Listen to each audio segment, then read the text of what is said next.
Bonjour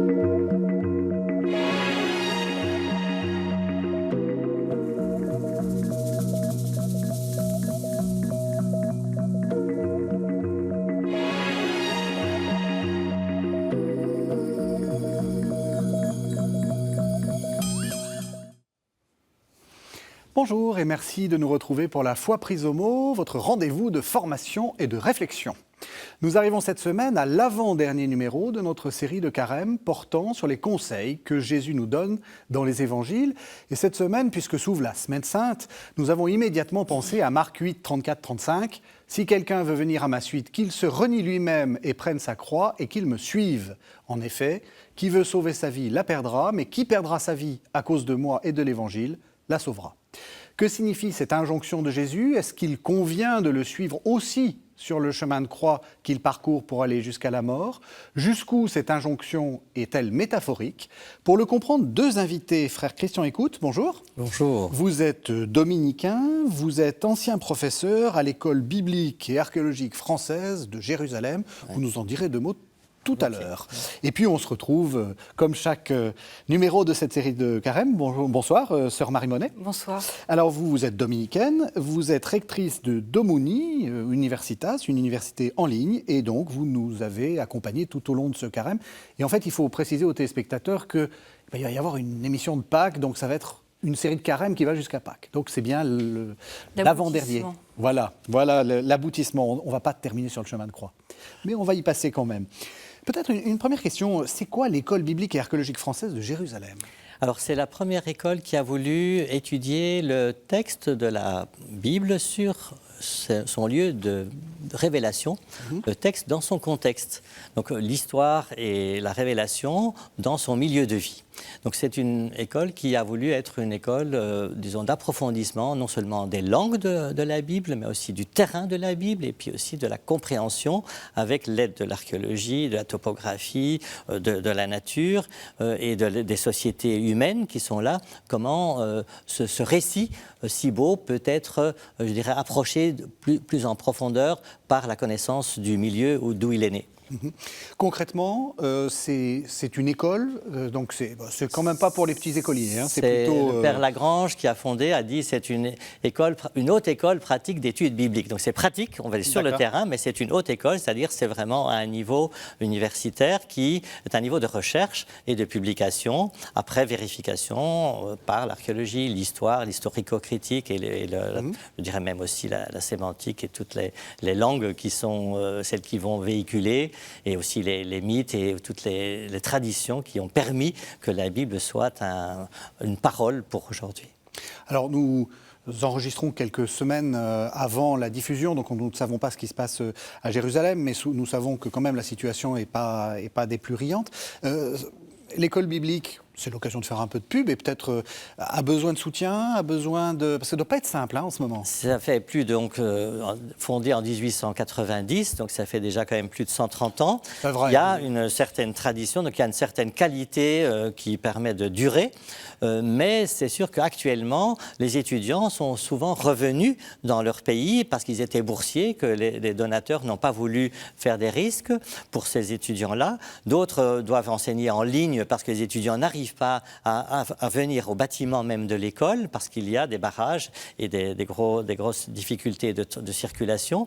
Et il y a aussi un soutien aussi parce que, en fait, trouver des professeurs qui veulent bien venir est aussi, disons, plus onéreux qu'autrefois. Et on a des professeurs qui viennent du monde entier, en plus des dominicains qui enseignent. Donc il y a aussi, on veut donner aux employés un salaire décent, ce qui n'est pas si simple toujours à faire. Mais les outils comme la bibliothèque, les méthodes de recherche sont aussi, je dirais, à la fois demandent des soutiens matériels et financiers et de déplacement. Et donc on peut faire un appel aux dons? On peut sûrement soutenir. Il y a l'association Solidarité Orient, oui. Et il y a aussi l'œuvre d'Orient qui permet de faire des dons. Et puis on peut être aussi membre des amis de l'école biblique, amis français, canadiens, suisses, belges et peut-être aussi africains, qui peuvent être, disons, des amis de l'école et donc venir sur place. Ou bien, il y a des bourses que l'école donne aussi pour des étudiants et des étudiantes. Et en même temps, on peut soutenir pour qu'il y ait des étudiants davantage qui viennent. Alors, Notre phrase de la semaine, là, notre phrase du jour, vous la lisez comment? Est-ce que vous imaginez tout de suite le chemin de croix quand on vous dit « prenez votre croix » ? Non, on ne l'imagine pas tout de suite et je pense que c'est très émouvant quand on va à Jérusalem et c'est de cela dont frère Christian va nous parler aujourd'hui, de se rendre compte que c'est quelque chose de très incarné et donc de revivre grâce à vous ce chemin de croix sur le terrain, même si on est à distance à la télévision et chez soi, c'est très émouvant. Oui. Et quand on est sur place, on ne vit plus du tout les choses et on n'entend plus l'évangile de la même manière, c'est très concret. Ce sont des lieux, ce sont des gens. Et donc, c'est ça l'expérience qu'on va faire aujourd'hui. Vous êtes d'accord ? Bien sûr, non, je rencontre tout à fait cette idée que, en étant sur le terrain, la lecture du Nouveau Testament est plus vivante, est plus connaturelle et on ne se fait pas des idées. Quand on dit à un pèlerin qui vient, attention, le tombeau n'est qu'à 40 mètres du lieu du supplice, il ne se rend pas compte, il croit que c'est des grandes distances. Quand on dit que le palais de Pilate n'est qu'à 500 mètres du Golgotha, aussi on croit que c'est des kilomètres, le chemin de croix, et pourtant, c'est tout proche, c'est dans le même cœur de la ville de Jérusalem. Ça aide déjà à comprendre. Et en même temps aussi, pas seulement l'expérience, disons, de la tradition de dévotion qui fait un certain chemin par rapport à l'expérience de la recherche historique qui fait un autre chemin, permet de distinguer quand on est sur place. Est-ce que je suis dans l'erreur si je dis que justement, on a parlé de la situation un peu compliquée en ce moment à Jérusalem, que le chemin de croix, la dévotion du chemin de croix, c'est un peu ça, enfin c'est pouvoir faire son chemin sur place, mais en étant en fait dans sa paroisse, c'est une sorte de chemin par substitution. Oui, le chemin qu'on peut faire chez soi est en fait une association à ce chemin qu'a parcouru le Christ, Jésus en son temps, dans cette petite ville, mais on peut le faire aussi dans une petite église ou dans une grande basilique. On a d'ailleurs souvent une dédicace d'un chemin de croix dans les églises qui permet de s'associer aux étapes de la souffrance de Jésus sur son lieu de Jérusalem, mais aussi d'arriver à faire un chemin d'amour, un chemin de réconciliation, un chemin de joie et de foi en étant associé à l'expérience du triomphe, de l'aboutissement du chemin de croix par la résurrection. Oui, parce qu'il est important de voir, c'est pour ça que j'ai lu jusqu'au bout la phrase, si quelqu'un veut venir à ma suite, qu'il se renie lui-même et prenne sa croix. Qui veut sauver sa vie la perdra, mais qui perdra sa vie à cause de moi et de l'Évangile la sauvera. Il ne faut pas oublier qu'on n'est pas que dans la souffrance. Non. Vous êtes d'accord ? Il n'est pas que se focaliser sur la souffrance. Il faudra reprendre peut-être après cette partie très concrète grâce à Frère Christian, reprendre cette phrase et interroger le « venir à ma suite ». Oui. J'aimerais qu'on puisse aujourd'hui retravailler venir à ma suite, qu'est-ce que ça veut dire et peut-être ouvrir d'autres perspectives. C'est très beau dans la mesure où, dès le départ, quand il y a Jean-Baptiste qui montre l'agneau de Dieu, Jésus dit « Venez et vous verrez ». Il y a déjà cette invitation à venir s'associer au quotidien de Jésus. Puis après, il va encore dire à la fin, après la résurrection, à Pierre « Suis-moi ». Et donc, il y a aux disciples, au bord du lac aussi, il y a toujours cette invitation à suivre Jésus, c'est-à-dire à vivre avec lui cette expérience de vie divine et humaine qui sont dans le projet justement de l'alliance de Dieu avec l'humanité. Donc le venir avec Jésus, c'est un thème majeur. Et puis après, il y aura des épreuves. Mais justement, nous sommes ensemble, comme quand on dit avec le joug, on est ensemble et on va triompher de cette épreuve, justement par les valeurs qui sont justement les grandes valeurs chrétiennes du pardon, de l'amour et du partage. D'accord. Alors, ce que dit Frère Christian est très important parce que vous avez employé une phrase, c'est être avec Jésus, s'associer à Jésus. Et donc, moi j'aime beaucoup cette traduction que propose, ou ce retour à une traduction plus originelle que propose la bibliste et psychanalyste Marie Balmary, dans son livre « La divine origine », c'est le chapitre 9, pour ceux qui aimeraient... c'est tout un chapitre consacré à qu'est-ce que la suite de Jésus. Et c'est pas un suivisme au mauvais sens du terme. C'est pas être derrière lui et donc être invité à l'imiter ou à le répéter comme un perroquet, répète Jaco, vous voyez. C'est au contraire le mot suite du Christ, c'est être avec lui comme lui est avec nous. C'est le bon terme serait le mot, dit-elle, accompagnement. Accompagner Jésus comme lui nous accompagne. Et c'est ce qu'on va retrouver sur le chemin d'Emmaüs, quand il va croiser après la résurrection le chemin des disciples, il va les accompagner. Et à ce moment-là, ce qui vient après, prendre sa croix, c'était la question que vous me posiez, Régis, prend tout son sens, parce que ça ne va pas être écrasé par cette croix dans une espèce de dolorisme, qui est toute une tradition quand même, dans notre tradition chrétienne. C'est pas ça du tout, c'est justement embrasser ce qui fait mal, ce qui ne va pas, se mettre debout à la suite de Jésus, c'est-à-dire l'accompagner sur ce chemin qui le conduit au matin de la résurrection.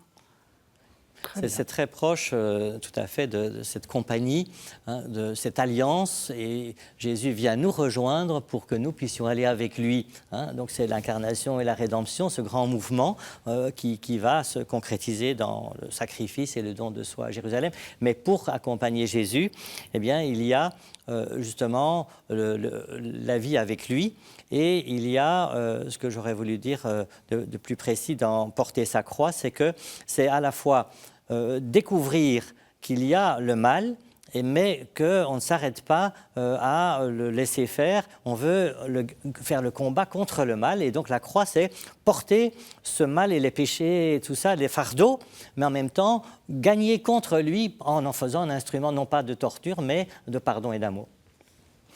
Alors, monsieur l'archéologue, ou monsieur le spécialiste de topographie, est-ce que c'est juste? Quand on va faire son chemin de croix à Jérusalem, est-ce que c'est à peu près ça ou... Alors c'est une belle question, parce que justement c'est la question que posent beaucoup de gens qui arrivent, ou les pèlerins, c'est où ça s'est passé. Et en fait il faut leur dire c'est déjà 3 ou 4 mètres plus haut que ce qui s'est passé. Oui. Parce que les villes augmentent toujours en hauteur, on ajoute quand on détruit, on construit sur les restes, donc c'est plus haut. Donc il faut descendre, et donc quand on arrivera à l'entrée de la porte du lieu qui mène au Golgotha, on va descendre plein d'escaliers, parce qu'on va rejoindre le sol authentique qui est encore à 50 cm la porte au-dessus du rocher. Mais donc il faut savoir, on est un peu plus haut, mais on va suivre un chemin qui historiquement peut se trouver, parce qu'il y a quelques restes du temps de Jésus qui sont dans la ville de Jérusalem. Il y a la forteresse de l'Antonia, avec l'arc d'entrée hérodien de la ville du côté est, près de Gethsémani, du Jardin des Oliviers. Et il y a la citadelle d'Hérode, qui a été reprise par Ponce Pilate, qui est tout à fait à l'ouest, du côté de la porte de Jaffa. Et donc il y a 2 lieux où il y a des soldats romains, où il y a une autorité. Et on peut partir de l'un ou de l'autre pour arriver au centre du rocher abandonné de la carrière de pierre qui avait servi à l'époque royale pour construire la ville, et qui est le rocher du Golgotha, le calvaire, le crâne. Et tout proche, il y a dans cette ancienne carrière réaménagée des traces aussi d'anciennes sépultures juives, et qui sont donc aménagées par Hérode avec un jardin dans cette ancienne carrière, pour pouvoir permettre d'avoir un cimetière toujours en dehors de la ville pour les Juifs, et donc au-delà des portes de la ville, et qui a été le lieu où Joseph d'Arimathie a prêté pour 1 an normalement, mais Jésus après 3 jours en avait déjà suffisant d'utilisation, un tombeau qui était personnel et neuf. Oui. Alors, ce qui peut troubler, c'est que vous dites effectivement c'est en dehors de la ville. Actuellement, ça ne l'est plus du tout. Voilà. Ça, il faut bien... Parce qu'un autre Hérode, non pas Hérode le Grand, mais Hérode Antipas, lui a fait une troisième muraille, une troisième muraille par rapport à la ville, et donc il a englobé le lieu dans la ville, et a fait, donc c'était avant la révolte juive, mais il fallait protéger le nord, et donc il a fait une muraille, donc il a intégré cette partie extérieure dans la ville fortifiée, un peu comme à Carcassonne ou à Villa, mais qui a encore été ensuite modifié par Soliman le Magnifique, et donc c'est devenu fortement à l'intérieur de la ville, alors que du temps de Jésus, les crucifixions se faisaient à l'extérieur, un peu comme un one-tête des cow-boys. Attention, si vous faites le mal, voilà ce qui vous attend. Et le cimetière est nécessairement à l'extérieur, donc c'était tout à fait à l'extérieur. Mais pour Jésus, de sortir du lieu de condamnation, qu'il soit le prétoire ou qu'il soit la citadelle, n'était pas très très loin. Donc on peut le faire en 20 minutes, mais avec une grosse croix, même si c'est le madrier seulement horizontal, c'est très pénible. Alors, petit résumé des épisodes précédents. On va commencer peut-être par Gethsémani. Tout commence à Gethsémani. Alors là, on est vraiment en dehors de la ville actuelle, enfin de la. Oui, on est de l'autre côté. On est alors tout à fait à l'est, voilà, au-delà du temple qui était pour les Juifs à l'extrémité nord-est. Et donc c'est la vallée du Cédron.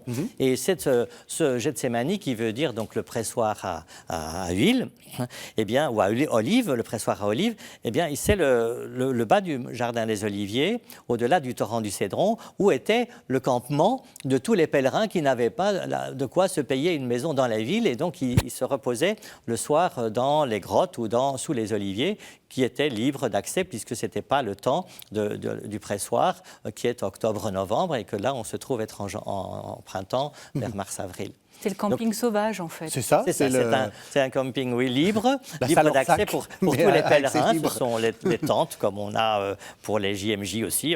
On dort autour de la ville. Et donc ici, on dormait. Et Jésus avait cette habitude d'aller là en bas. Pourquoi? Parce que c'était tout proche pour aller enseigner sur l'esplanade du temple. D'accord. Et donc c'était le point le plus court. Et il y avait la source également toute proche. Et donc c'était tout à fait facile de se mettre là. En plus, quand il fait un peu froid, puisque Pierre doit se chauffer, on sait qu'il faisait froid. On va à l'intérieur de la grotte qui sont les pressoirs. On descend les olives de haut en bas, puis on les presse en bas. Et donc, il y avait plusieurs grottes en bas. Et Jésus et ses disciples en choisissaient une. Et si ça ronfle un peu trop, il va dehors pour prier. C'était ça. En fait, c'était ça. Alors, il se fait arrêter. Baiser de Judas, un jeune homme qui s'enfuit. Ça, c'est dans Marc. On coupe une oreille. Bon, bref, il est emmené où? Alors là, il est lié par les mains pour être emmené vers le lieu de Anne et de Caïphe, c'est-à-dire des grands prêtres ou des autorités religieuses, qui ont commandité l'arrestation à travers la trahison de Judas. Et donc, il est emmené dans le Cédron, et puis le long de l'esplanade du temple, il va monter, peut-être par un escalier ou par un sentier qui existe encore à l'extrémité de la ville au sud, et qui va arriver au palais de Anne et de Caïphe. On ne l'a pas archéologiquement déterminé, mais on sait que c'est dans ce quartier-là, au sud du temple. Et donc, il va être amené là pour être entendu et pour être jugé religieusement sur la qualité messianique, sur sa réalité d'enseignement.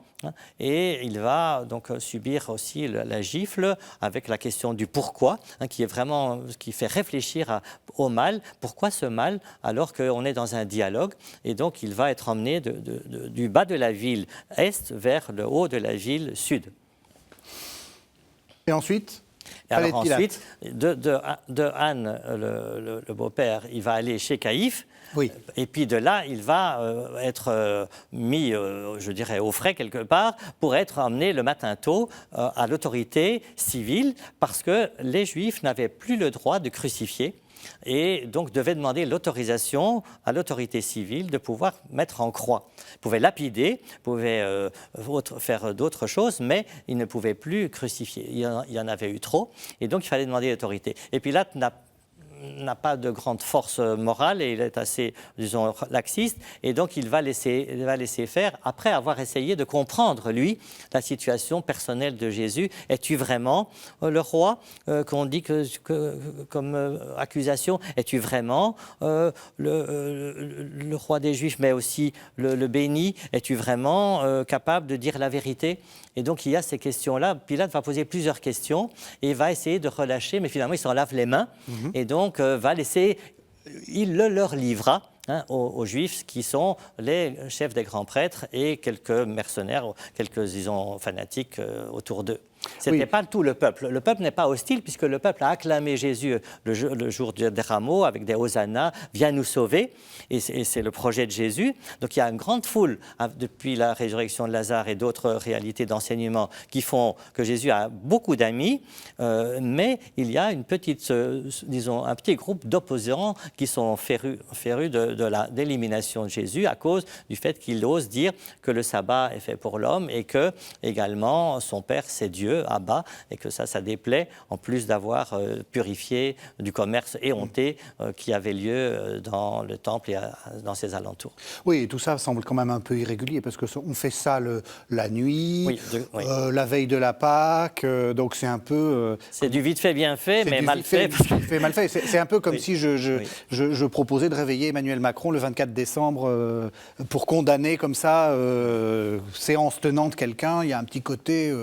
Non, c'était pour éliminer en discrétion, parce qu'il y avait trop d'amis, donc il fallait le faire en secret, parce que sinon il pouvait y avoir un mouvement d'opposition. Quand on voit que les soldats arrivent sur l'esplanade du temple et disent « Jamais homme n'a parlé comme cet homme », on n'est pas capable de l'arrêter. Il y avait donc vraiment des gens soucieux d'être avec Jésus, mais certains ne supportent pas le type de messianisme qu'il apporte. Alors, on va arriver au chemin de croix, puisque à un moment, donc, Pilate condamne Jésus et lui fait porter sa croix. Alors, la première station, c'est quoi ? Alors la première station, on la prend avec les franciscains. Il faut dire que les premiers pèlerins, avec les Arméniens au début du IVe siècle, voulaient retrouver ces lieux. Et donc ont été essayés de voir les lieux de la vie de Jésus à Jérusalem. Ensuite, Égérie, une femme, on l'appelle aussi Hétérie, a raconté les célébrations locales qu'elle a vécues dans la ville de Jérusalem. Et ensuite, les pèlerins ont continué et les franciscains, avec les Italiens, ont voulu développer cela et on a donc amené les gens de très loin de la foi jusqu'à la joie de la résurrection. Donc il fallait les faire cheminer. Et donc, ils ont inventé un certain nombre d'étapes, on pourrait dire des arrêts, comme on a un arrêt de métro, un arrêt de bus. Il y avait des arrêts de Jésus sur un chemin qui va de sa condamnation par Pilate jusqu'à sa mort et mise au tombeau. Et donc, ces chemins, les franciscains, depuis, donc, surtout avec Pie V et le XVIe siècle, et puis Benoît XII et Clément XIV, ont essayé d'asseoir le nombre de 14 stations. Et donc, il y a eu au 15e, 16e, 18e. Et alors, ensuite, on a ces 400. Alors, la première de ces stations, c'est pendant le moment où Pilate est encore avec Jésus. C'est la flagellation. Parce que la flagellation permettait de montrer qu'on n'était pas indifférent à cette personne et que donc on lui faisait une petite punition pour montrer, voilà, on a compris qu'il y avait un problème. Mais après cette première belle, difficile preuve de patience et de pénitence de la flagellation, il y a l'autre station qui est le fait d'avoir été avec un couronnement d'épines par les soldats et de montrer Jésus aux foules. C'est donc la condamnation, la deuxième station qui fait que Jésus est montré aux gens, mais avec le vêtement de pourpre, puisqu'il a été joué comme un roi par les soldats sur le Gabata, sur la pierre, et qu'ensuite, eh bien, Pilate va être obligé de lâcher prise en disant, parce qu'il y a trop de cris, crucifie-le, crucifie-le. Si tu ne le crucifies pas, tu n'es pas un ami de l'empereur, puisqu'il se fait roi et qu'il n'y en a de roi pour nous que César, ce qui est le comble pour des Juifs. Et donc, il est condamné. Donc, flagellation, couronnement d'épines, et puis portement de croix. C'est donc l'obligation. Alors là, ça démarre un chemin de souffrance, en plus d'avoir déjà été craché, bafoué, flagellé, souffert physiquement. Jésus doit avoir un outil de condamné qu'il doit porter sur les épaules. Marie, qu'est-ce que ça vous évoque ? Moi, je trouve très intéressant de voir dans le concret ces différentes étapes. Je le vois comme une pédagogie, en fait, qui nous permet de voir les détails. Sans cela, sans le chemin de croix avec ces stations, comme vous dites, comme des stations de métro, on ne verrait pas les détails. Voilà. Alors, la première chose qui me frappe, c'est qu'à l'orée du chemin de croix, c'est une condamnation, c'est une arrestation. Il n'y a rien de volontaire de la part de Jésus. Il ne court pas vers la mort comme un suicidaire. Vous voyez ? Et ça, c'est très important parce qu'on a tendance parfois à spiritualiser un peu, à aller directement à prendre sa croix, voire même... Oui, aller la chercher. Quoi. Aller la chercher comme quelque chose de bien. Non, sûrement pas. Là, c'est quelque chose d'extérieur où Jésus est passif. Il est arrêté, il est trahi déjà par son ami. Il est arrêté Et dès le début, on voit bien qu'il y a de la mauvaise foi. Vous l'avez dit tout à l'heure. Oui, que c'est tout. C'est bidouillé, quoi. Oui, Hein, je suis avocate. Oui, C'est bidouillé. Oui, c'est ça. Même la procédure. C'est ce que je vous dis. C'est un peu comme si on Voilà. réveille Le toutes les autorités, le président de la jour République, de etc. Noël. Le jour de Noël, enfin, je veux dire. Tout est fait pour une mauvaise foi, pour qu'il y ait comme les apparences d'une procédure, comme les apparences d'un procès. Et en fait, c'est un procès inique. C'est la première erreur judiciaire de l'histoire. Hein, Malheureusement, c'est peut-être pas la première. Non, c'est pas la première, mais il y avait Suzanne. archétypale, quoi. Oui, qui c'est devient un lieu où on peut réfléchir à nos propres histoires, à nous.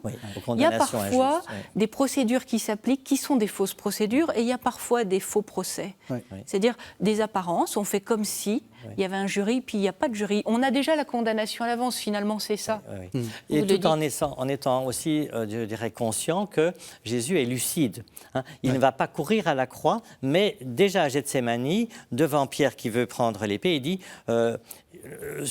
ne faut-il pas que j'aille faire la volonté de mon Père, sachant tout ce qui allait arriver. Hein, il dit qui cherchez-vous de ça. Donc il y a une vraie lucidité. Jésus n'est pas du tout naïf, et si on dit qu'il faut porter sa croix, c'est bien que Jésus avait déjà dit le Fils de l'homme devra subir et être mis à mort, etc. Donc, il sait que c'est une violence qui va se faire sur lui. Il l'a accepté à Gethsémani comme un don de lui-même au projet du Père, mais le fait de la croix qui est imposée, en effet, est une punition ou une forme d'expression truquée pour éliminer Jésus. Mais il est très lucide et très conscient. Il va volontairement vers la croix, tout en sachant qu'il aurait préféré ne pas y aller. Oui, la lucidité ne s'oppose pas à la passivité sens où il n'est pas proactif. Non, c'est ça. En revanche, toute sa vie, il a provoqué. Oui, c'est où ça arrive. Ce qu'on dit dans une autre de nos émissions sur la perfection, la pasteure Marie-Pierre Cournot dit toute la vie de Jésus dans l'Évangile, c'est une transgression des lois. Donc il provoque en fait. Il fait l'aboutissement de la loi. Voilà, il y a une polémique. L'accomplissement. Et donc, et puis là, c'est les religieux qui le condamnent. Vous l'avez dit, c'est pas le pouvoir civil. Le pouvoir civil s'en lave les mains. Débrouillez-vous, entre religieux. Nous, religieux, ça nous interroge quand même énormément. C'est nous, religieux, qui avons mis... Auriez-vous condamné Jésus, sœur Marie, si on vous avait donné la possibilité? Non, mais c'est important. On peut être lâche, on peut être lâche. Il y a quelque chose de très tragique de se dire que c'est ceux qui devraient l'accueillir le mieux qui l'ont, au contraire, rejeté parce qu'ils perturbaient leurs habitudes. Oui, tout à fait. Ça ressemble à quoi, justement, ce palais de Pilate? On a trouvé des choses. Enfin, faites-nous un peu vivre le... Alors, qu'est-ce que je vois là? Je suis à Jérusalem, qu'est-ce que je vois? Alors, si on prend le prétoire et l'Antonia, qui est en fait la garde romaine qui a vu sur l'esplanade du Temple pour intervenir s'il y a des manifestations ou s'il y a des soulèvements, la garde romaine domine cette esplanade où il y a le Temple et donc peut, je dirais, sous un ordre qu'on peut avoir depuis la citadelle, directement engager une troupe. Et c'est ce qui va se passer pour la survie de Saint Paul à un moment donné, quand il devra échapper à la lapidation, il va partir par cet endroit de l'Antonia. C'est un endroit de décision militaire, ce n'est pas nécessairement un endroit de résidence du pouvoir civil. Et si on prend l'autre côté, la citadelle, on voit du sommet de la citadelle toute l'esplanade du Temple. C'est une magnifique vue plongeante et panoramique, très très belle et encore accessible aujourd'hui. C'est ça reste encore. Alors que l'Antonia, il reste plus grand-chose. C'est une belle école de jeunes filles et de garçons. Et il faut savoir que c'est l'Antonia. Et que c'était construit en l'honneur d'Antoine par Hérode. Et la citadelle, qui a été aussi construite par Hérode, est un lieu de défense du nord, de la ville du nord-ouest, où on voit tout. Et donc on peut, par un petit feu, faire tout de suite une communication à la troupe romaine. Et ces deux lieux peuvent être le point de départ du chemin de croix. Si on prend celui de la citadelle, qui est plus naturel parce que Pilate devait y résider, il y a ce qu'on appelle un gabata ou un dallage, où il y a souvent le jeu que les militaires ont en attendant les ordres. C'est ça. Et donc on retrouve des deux côtés, mais c'est chez les Sœurs de Sion un peu plus loin de l'Antonia, un dallage de pierre pour les soldats qui peuvent jouer Jésus comme un prisonnier. Et du côté de Pilate, s'il vient, eh bien il a en fait la condamnation est assez rapide à ce moment-là.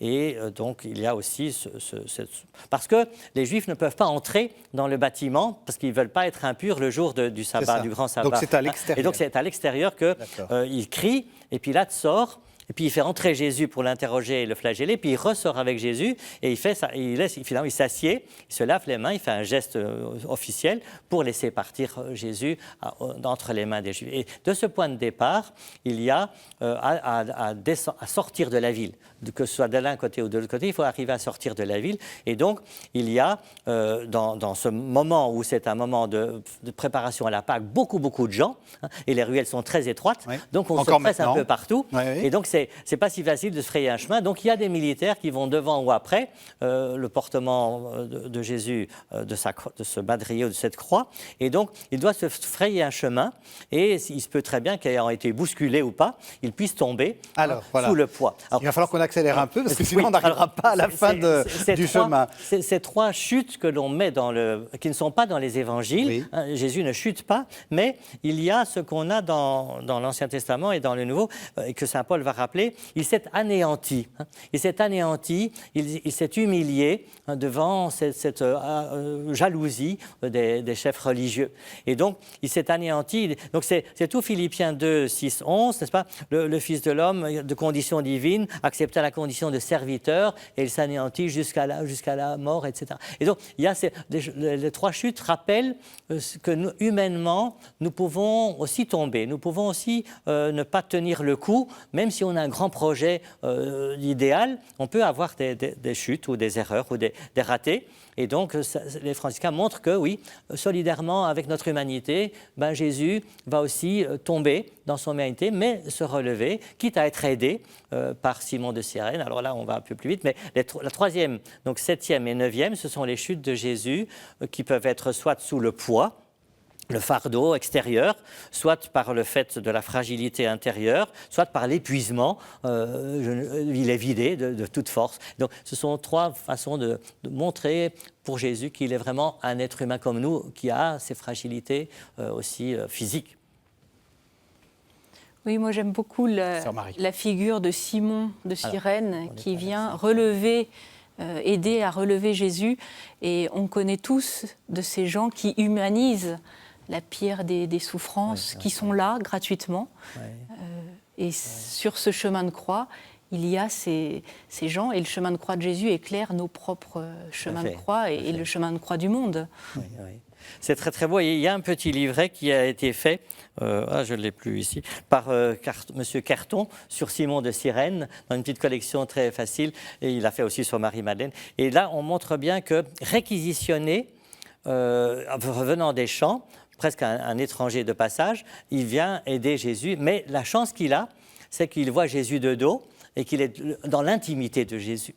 Il va être dans l'intimité jusqu'à la crucifixion elle-même, et donc il voit Jésus qui s'avance résolument vers le don de sa vie totale, et il peut apparaître comme un condamné lui aussi, mais au contraire, il peut aussi être celui qui va aider à soulager la souffrance de Jésus. Et nous pouvons nous associer aussi à cette figure. Comment est-ce que nous allons porter la croix avec Jésus, c'est-à-dire prendre le même projet de salut ou de compassion ou de miséricorde que Simon a. Et autour de Simon, on met deux femmes. Alors, donc, Marie et les femmes. Je me permets juste de dire les stations pour que... Oui. Donc, 1 et 2, c'était la condamnation. Oui. Et alors, on a fait d'un coup, pour que les téléspectateurs suivent, 3, 7 et 9, qui sont les trois chutes.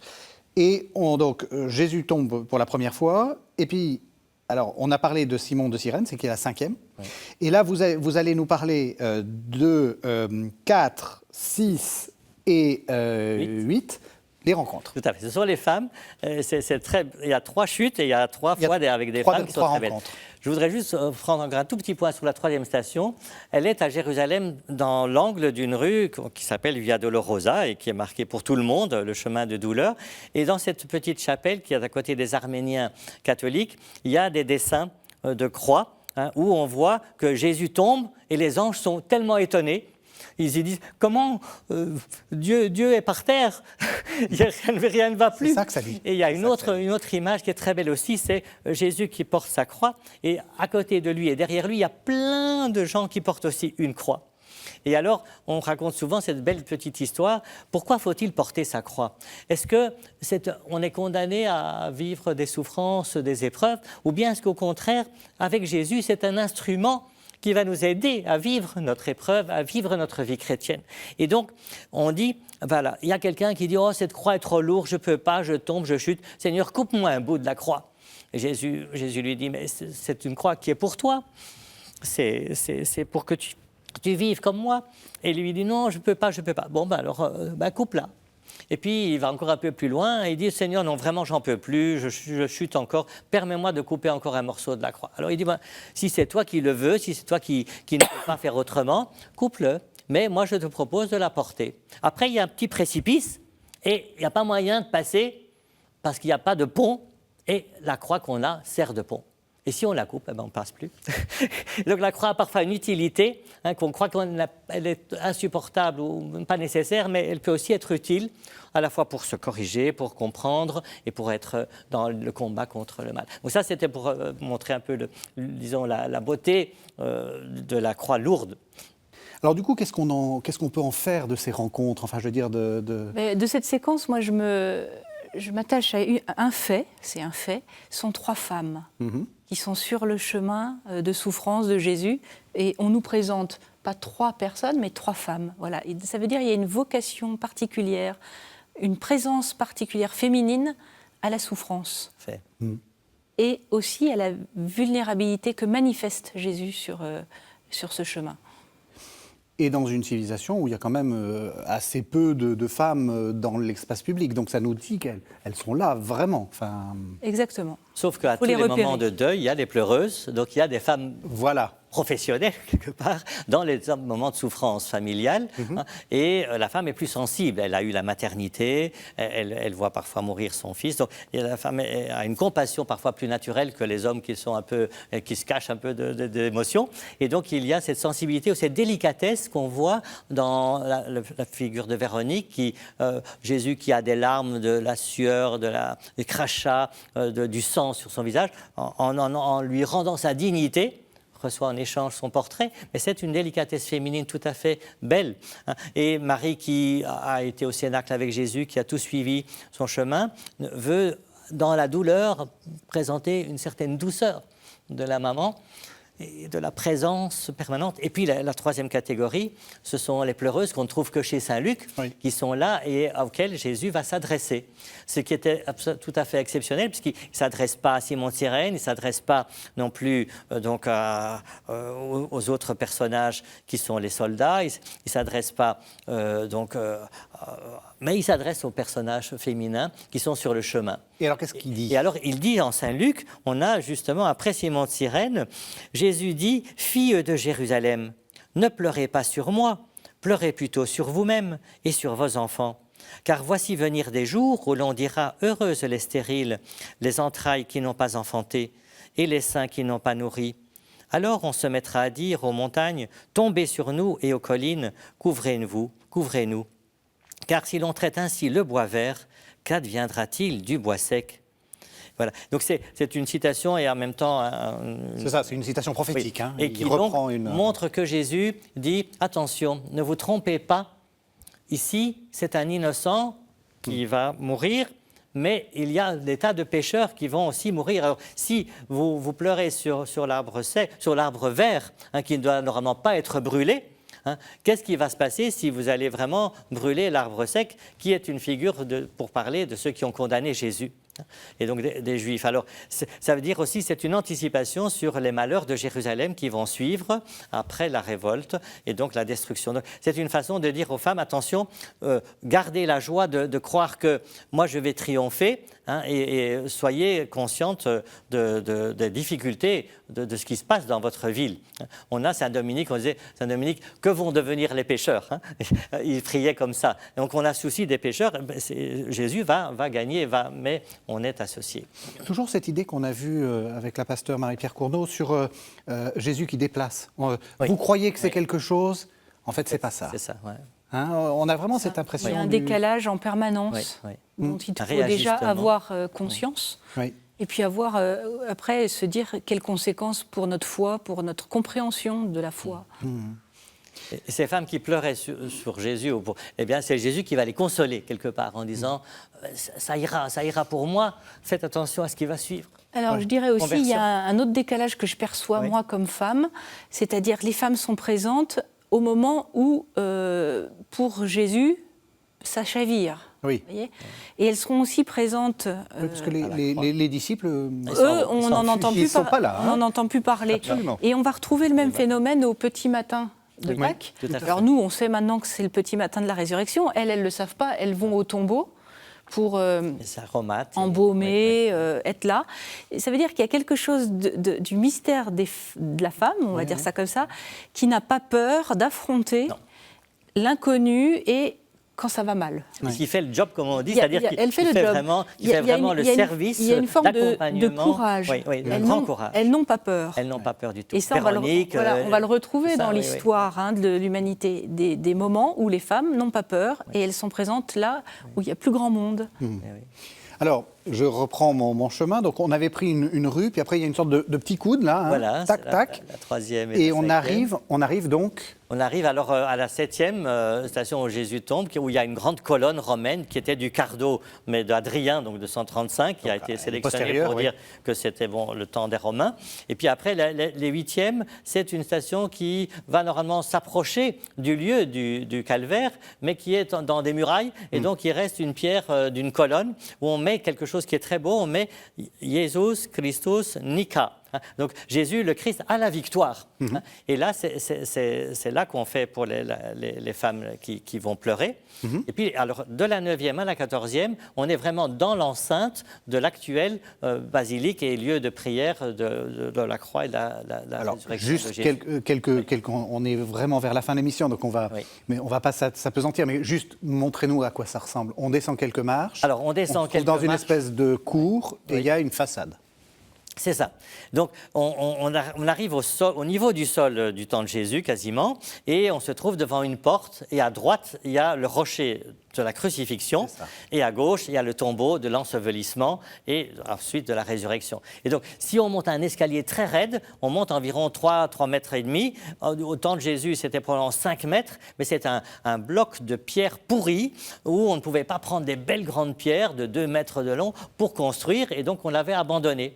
Il n'y a pas de bulldozer, donc on laisse abandonner une mauvaise veine. On dit qu'il n'y a pas de veine, donc on la laisse tranquille et on prend des autres endroits. Et donc cette mauvaise veine permettait justement d'enfoncer facilement des poteaux, puisqu'il suffisait de taper un peu la pierre et on mettait des cales. Et on a retrouvé d'ailleurs des endroits creusés où on avait plusieurs poteaux, disons, insérés.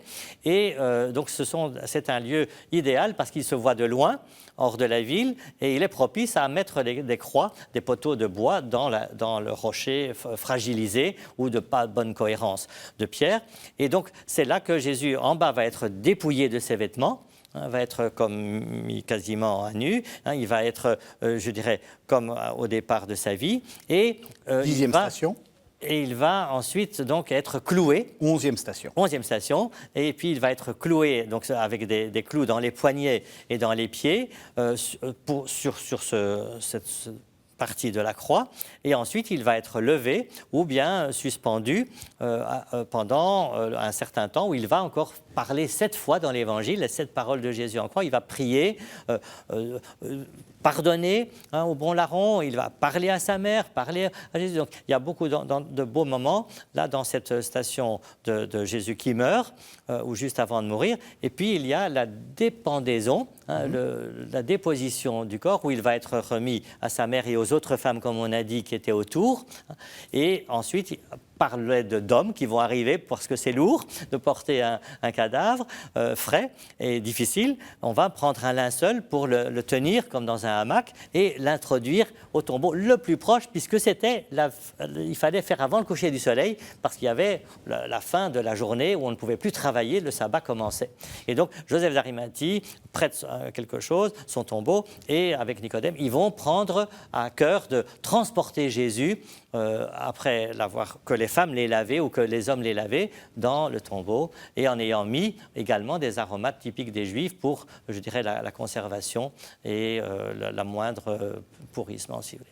Alors pour que les gens visualisent, il faut bien voir que le sépulcre, ce qu'on appelle le Saint-Sépulcre, c'est en fait une sorte de grosse boîte qui couvre à la fois le Golgotha et une autre petite boîte qui couvre le tombeau. Hein. Oui. Donc, et alors ce que vous dites très justement, c'est que c'est à 40 mètres. 40 mètres. C'est juste, c'est à côté. Oui, c'est ça, c'est même pas 50 pas. Et le rocher est en fait en bas d'une carrière qui est exploitée, mais qui avait été transformée en jardin et en cimetière. Et donc, tout proche de ce mauvais rocher, il y a des bons rochers dans lesquels on avait taillé dans le roc des funéraires ou des salles de sépulture qui pouvaient avoir 3-4 pièces. Celle de Joseph d'Arimathie était encore neuve et n'était qu'avec 2 pièces, une pièce de prière et une pièce de repos, avec une dalle horizontale qui est donc le rocher sculpté pour pouvoir poser le corps à plat le long du mur et non pas comme dans un four à l'intérieur perpendiculaire. Et c'est ce qu'on appelle arcosolia, c'est avec une petite arcade au-dessus d'une dalle horizontale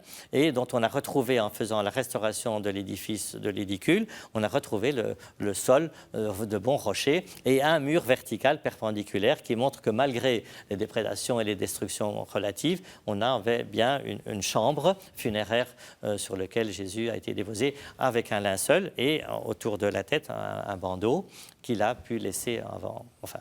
Et donc tout autour de ce tombeau, il y a une sorte de déambulatoire et on voit bien dans certains endroits des grottes, ou des choses qui ressemblent. Il y a d'autres cimetières. On voit bien tout à fait qu'il y a d'autres.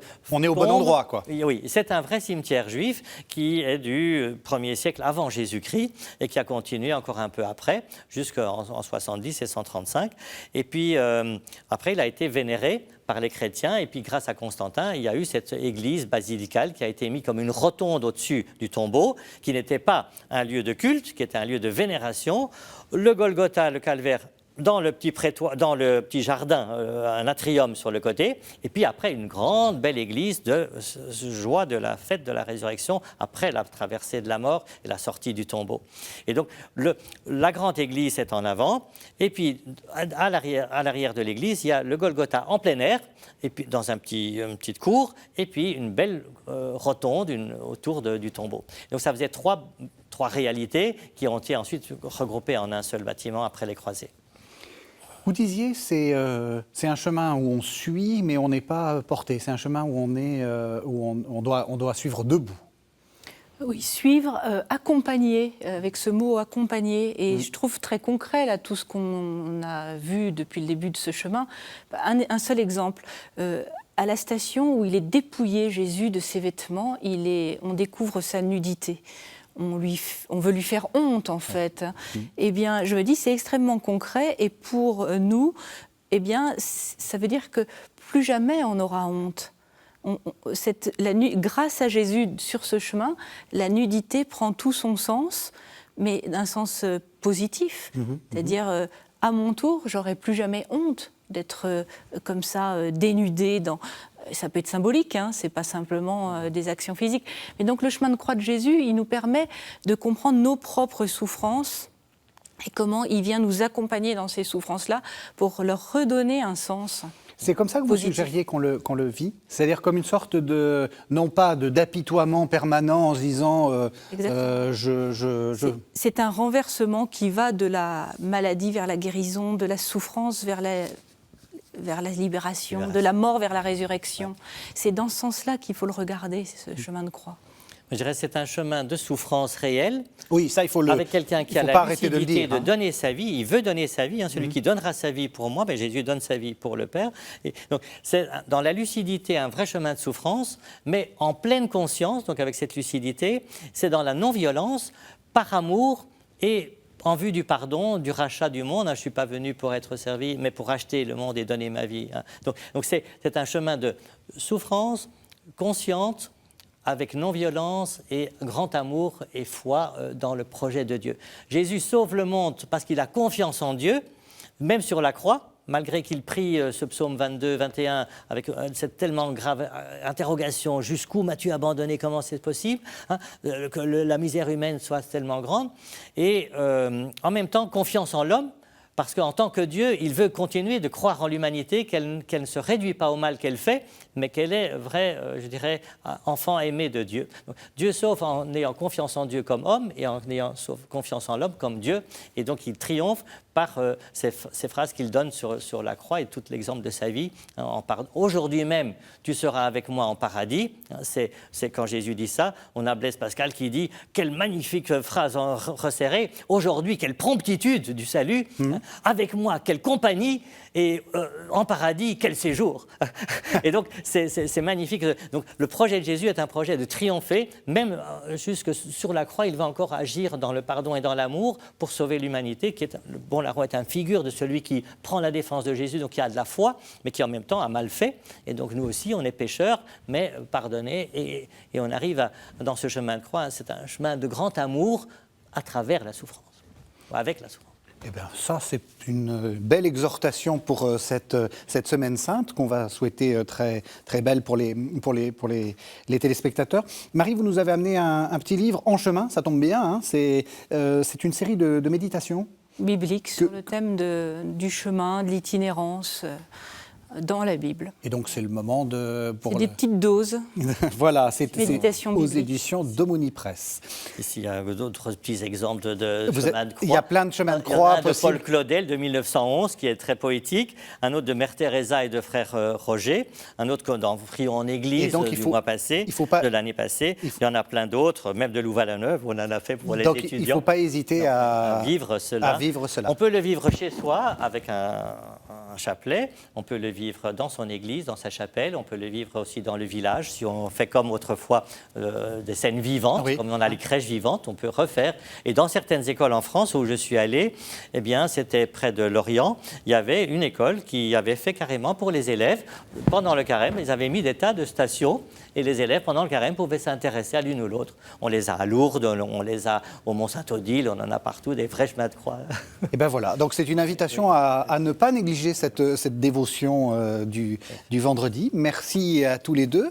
Merci de nous avoir suivis. Donc, belle Semaine Sainte. Et on se retrouve la semaine prochaine pour Pâques. Joyeuse Pâques.